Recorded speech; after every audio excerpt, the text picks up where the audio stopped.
In 2007, I was made aware that we'd probably been lied to about some things in life. And it set me on a journey of discovery and learning, trying to figure out what the hell was going on. It actually started, believe it or not, with the Obama guy who was going to run for president. At the time, a lot of the media I watched, everybody was really positive on him. And then I happened upon a guy who was claiming that he was a CIA asset. And he had some kind of compelling ideas. This person was also running for their own council in England. And he was a pretty eloquent speaker. I didn't realize at the time he'd been a television presenter. And he had his own kind of crazy journey. His name's David Icke. So I started watching him. And then shortly after that, I found Loose Change about 9/11. And then bumped into Alex Jones for a minute. Listened to some of that. And I made my way through pretty much like all of you. If you look back on my channel, you'll see a progression of videos from chemtrails to social credit score, central bank digital currency, full world government, up to the most recent COVID nonsense that we've been talking about. So the reason I tell you this, I'm a little desensitized to those things and to probably what's coming. And I want to share something with you, but I want you to understand it's not because I'm afraid of it coming or I think you should be afraid of it. It's not for that. It's not for fear. It's because mostly I can see that it's probably coming true. And with good conscience, I think it's very important for people to be prepared as they can, given their life. I don't have children or grandchildren I'm responsible for. I do have family members I care about, and I've tried to help them understand and maybe put themselves in the best position to succeed. But what I can see coming, we've talked about for years. I made videos probably 4 or 5 years ago that the dollar was going to collapse and we were going to have some real hard times. And maybe I was pessimistic and a little bit too early. But now mainstream corporate media is talking about it. And it'll get very little attention over there because of the host. People seem to hate the guy. And I don't understand why. He's not a partisan. He's on a partisan network, but he's not partisan. So I wanted to share this video with you. And, next time we get together, we can talk about how to get prepared. Because if what seems to be happening happens, it's going to change American life from here moving forward. And we can wait and just react and do what people do. Or we can get ourselves ready. We can get ready mentally and emotionally. And we can get ready in the physical plane as best we can. And I've got some ideas about that, but this video is going to be long enough. So to all of those who wish me well on my recovery, thank you. I'm healing. My knee feels better. I can actually walk on it, so that's good. And I think the steroids jacking with my voice a little bit. But I've never had steroids before, so I'm not really sure. And the turmeric, hey, great suggestion. That seems to maybe be helping too. So with that, I will bid you adieu, and I hope you enjoy this clip. It's long, but I think it's worth listening to the full context because it's real. And I've read it in many sources for a couple of years. The BRICS nations formed in 2018. Here we are 5 years later, and now people are finally starting to pay attention. So thanks for watching. I hope you enjoy.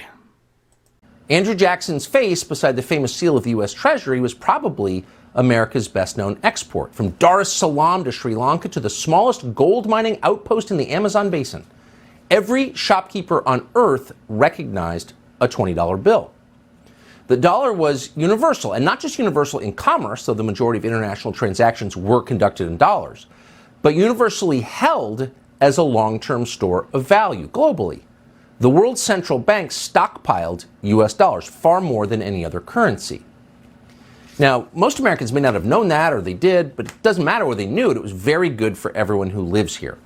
Because there were so many US dollars in circulation outside of the country, the cost of borrowing money inside the country remained artificially low. And that's one of the reasons that in this country, America, middle-class people could buy their own homes. The US government, meanwhile, was able to run up astronomical debts without many obvious consequences. Now, from time to time, the Congress would debate something called the debt ceiling, but it was abstract. For most people, the entire topic didn't seem very relevant to their lives because for most of that time, it really wasn't. America printed the US dollar, we controlled the global reserve currency, and that meant that for us, money was cheap. We had privileges that nobody else in the world had. It's been very nice, but what would happen if it ended? You don't even really want to think about that because the consequences would be too ugly, really ugly. But we started to worry about it about a year ago, really the day the Russian military rolled over the Ukrainian border. Now, by itself, that was a destabilizing event. War always is destabilizing and always challenges the existing order. But it was the West's reaction to the Russian invasion that seemed ominous. Policymakers in the U.S. went insane. Joe Biden, helped by his Republican allies in the Senate, appeared to be determined not simply to topple the Russian government in some kind of regime change war, but to blow up the post-war economic order that had served the U.S. so generously for so long. So we thought at the time that the real threat to our future wasn't just the billions we were sending to Zelensky. That was reckless, but probably not going to end America. The real threat was the unprecedented economic sanctions that Joe Biden was allowed to, in fact, encouraged to impose. Those sanctions, you'll recall, were supposed to hurt Russia. But even in March of last year, it seemed obvious they were going to hurt the United States much more than they hurt Russia. Here's what we said 13 months ago. We should prepare to lose our position as holder of the world's reserve currency. That is happening in slow motion. It's unmistakable. Now, the Biden people seem to have no idea this is going on, or maybe they want it to happen. Joe Biden was up there at the State of the Union bragging about how he took 30 points off the Russian ruble in a single day. Hooray, good for us. But once we stop celebrating our win, the destruction of the Russian economy, they deserve it. You got to wonder, is there a downside to this? Could it be a Pyrrhic victory? Let's see. These policies have driven Russia, China, India, Turkey, and other countries to accelerate their flight from the US dollar. Now, to be clear, that's the majority of the global economy. This may be the most reckless and destructive thing any American president has ever done to the United States. So that was last year, and at the time, it was really just yelling into the wind. Those views were considered absurd, even treasonous. Biden and his Republican allies described sanctions against Russia as morally essential. So we seized oligarchs' yachts at anchor. We closed the Apple store in Moscow. We were all assured these were important victories, and anyone who asked questions about their long-term economic consequences was a Putin stooge. That was the consensus in Washington last spring, in case you've forgotten what it sounded like. The purpose of the sanctions has always been and continues to be deterrence. But let's also recognize the unique nature of the sanctions that we have outlined. These are some of the greatest sanctions, if not the strongest, that we've ever issued. The president believes that sanctions are intended to deter. As to the sanctions, the most important thing we can do is to use them as a deterrent, as a means of dissuading Russia from engaging in further aggression. We are right now enforcing powerful economic sanctions. We're cutting off Russia's largest banks in the international financial system, preventing Russia's central bank from defending the Russian ruble, making Putin's $630 billion war fund worthless. These people are such buffoons, and all the Republican senators nodding in agreement. You watch that and you wonder if they really believe what they were telling you. If they really did believe that, they're stupider than they look. These sanctions were never going to work in the way they promised because, unlike the United States, Russia does not have a late-stage finance economy. Russian oligarchs do not get rich from credit default swaps. They get rich from selling actual things that people need in order to live. Oil, natural gas, iron, fertilizer, coal, wheat. By some measures, Russia has the largest resource economy in the world. Oh, okay. So they could barter if they needed to. So a year later, despite the sanctions you were told are the greatest ever devised, the Russian ruble is just as strong against the US dollar as it was before the war in Ukraine. So we didn't really hurt Russia with those sanctions, certainly not long term. Who'd we hurt? Ourselves. E.J. Antoni and Peter St. Onge wrote an incisive piece in the Daily Caller last week that explains part of why this happened. Quote, a critical feature of a reserve currency is its apolitical nature, which Biden is now gutting. After both parties in Washington destroyed the dollar's stability with inflation, now the Biden administration has chosen to wield the dollar as a weapon. Together, these two factors send a message to foreigners, which is they should get out while they still can. In response to Russia's war with the Ukraine, the U.S. froze the dollar reserves of Russia's central bank. To be clear, these were not American assets. These were dollars owned by the Russian central bank and the Russian people. The seizure was intended to cause bank runs and collapse Russia's credit system. It didn't work. Instead, it exposed the Biden administration's willingness to violate the trillions of dollars that foreigners rightfully own. The danger of this precedent is difficult to overstate, end quote. Now, all of us saw that happening, but you couldn't say anything because Russia, bad. We can't even watch their hockey teams. All right. But what do you think happened next as we were jumping up and down and talking about Winston Churchill? Well, smart foreigners, and there are some, believe it or not, started to dump the U.S. dollar. Why? Because the U.S. dollar was no longer a reliable store of value. Suddenly, it was a political weapon that could be wielded at will against anyone who held it. So what if you had a border dispute with one of your neighbors that the State Department hadn't authorized? Or what if you accidentally criticized transgender theology and irritated the Human Rights Campaign? Well, the U.S. government might denounce you as immoral and then confiscate all your money. Because they just did that with Russia. And as a result, dollars began to look much less appealing to the rest of the world. And so de-dollarization began. And it has accelerated at remarkable speed, almost without comment in the American media, over the last year. So Russia announced it will conduct business in Asia, Africa, and Latin America in Chinese currency. Brazil, which has a brand new government supported by the Biden administration, announced it will do the same thing. Brazil, largest economy in the hemisphere after ours. Pakistan is doing the same thing. That's a longtime U.S. ally. India and Malaysia, two of the biggest economies in the world, announced they'll be settling their trade in their own currencies, not the dollar. Even France, which we liberated, is using Chinese currency in a new liquefied natural gas trade. China and Saudi Arabia are now major business partners. And again, et cetera, et cetera, et cetera. This is happening around the world, and all of it is shutting out the U.S. dollar. And it's happening a lot faster than anybody could have predicted. And yet no one in Washington seems aware that it is happening. So if you wanted the rest of the world to trust your currency, the last thing you would do is use it as a weapon or print too much of it. Printing too much of your currency causes inflation, and that saps the value of the currency. No one wants to hold a currency that is worth less consistently every year. That's sixth grade economics, but Joe Biden can't be bothered with that. So he's printing more money. Here he is last week announcing another $10 billion check. Not for you or East Palestine or anyone in our country who needs it, but for foreign governments. Working in close cooperation with the United States Congress, we plan to add another $690 million for new funding for the presidential initiative over the next 2 years. And over the course of 3 years, my administration intends to work with Congress to commit $9.5 billion across all our efforts to advance democracy around the world. We're all safer when that occurs. We've been asking for months for any Republican senator who supports this, whether it's Tom Tillis or John Cornyn of Texas, to come on the show and calmly explain why you support this. None of them have accepted our invitation. But at this point, you begin to wonder, what does the United States have that will retain its value over time? We should do an inventory of our assets. So Biden, as you just saw, is continuing to send the contents of our treasury, our dollars, to corrupt oligarchs in Eastern Europe and around the world. And yet at the very same time, and you should pay attention to this, he's selling off America's most valuable hard asset. That's our Strategic Petroleum Reserve. Because unlike the US dollar, oil, which is in the reserve, has inherent value. Oil is the densest store of transportable energy known to man. So unlike fiat currencies like the dollar, oil will always have value. That's why Russia is not now impoverished, because they have a lot of oil.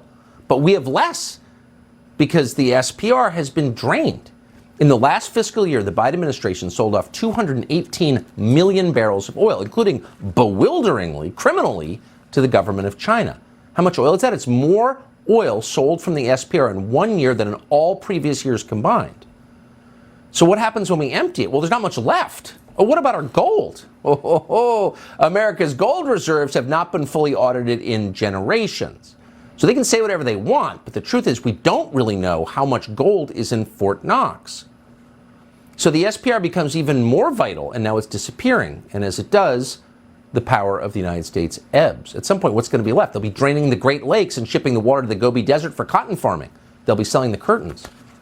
So how do you fix this? Well, ending the war in Ukraine immediately would help, which we could do because we're in charge of NATO, but we're not even trying. In fact, we're pushing even harder for a direct conflict with nuclear-armed Russia.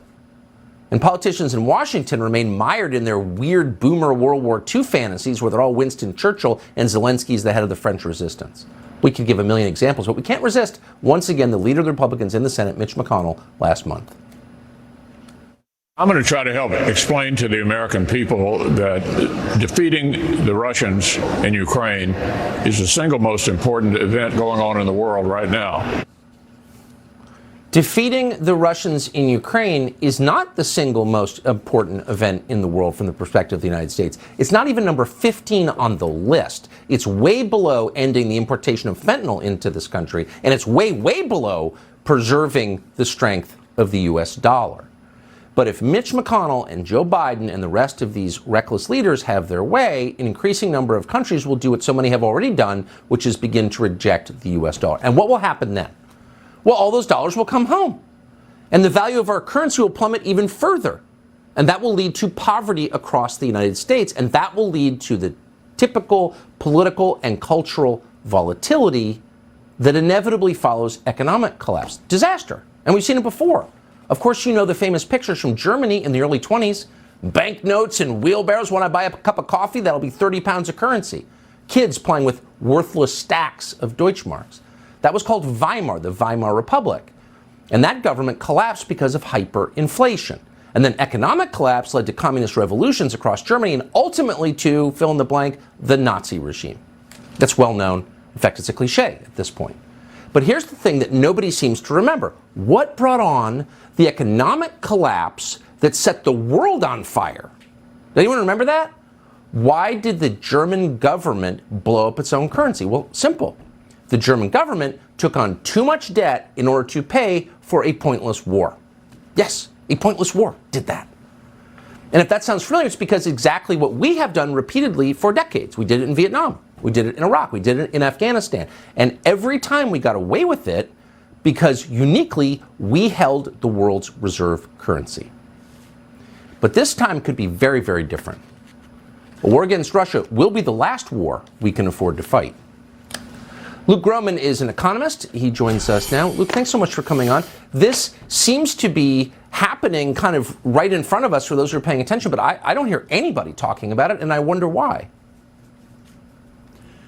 Yeah, there's not a whole lot of talking about it outside of the niche Wall Street community. There's some chatter about it there, but there's not been a lot of talk about ultimately what I think was one of the biggest moments in finance and in the global economy since Nixon closed the gold window in 1971, which was what you mentioned before, which was the U.S. freezing Russian FX reserves last spring. So basically that was saying those are U.S. dollars, we printed those dollars, and even though there's been no court case and the people who own those dollars have not been implicated in a crime, we're taking them. In essence, I think it is important to separate the dollar, which is the medium of exchange, from and the global reserve currency, and I think it'll remain the global reserve currency, from what has been since 1971 the primary reserve asset of the world, which are treasury bonds. Right. And the way the system has basically worked since 1971, and in particular since post-82, is that we have subjugated the U.S. defense industrial base, the U.S. middle and working classes, to support the value of the U.S. bond market on a real basis because our biggest export were Treasury bonds. It was great for Wall Street. It was great for Washington bureaucrats. That's what we exported. That system made sense. Quite frankly, from 71 to 89, it was critical in helping us win the Cold War. It was a big deal. After 89, when the USSR collapsed, we should have restructured the deal basically at that point. We did not, and instead we went NAFTA, and we went to China, you got China in the WTO. The net of it is that having the Treasury bond as our primary reserve asset is no longer the asset. In fact, it's become a threat to national security. Exactly. It's wiser to export steel and automobiles and refrigerators and not debt. I think in retrospect. Luke Grumman, I appreciate your analysis. Thank you.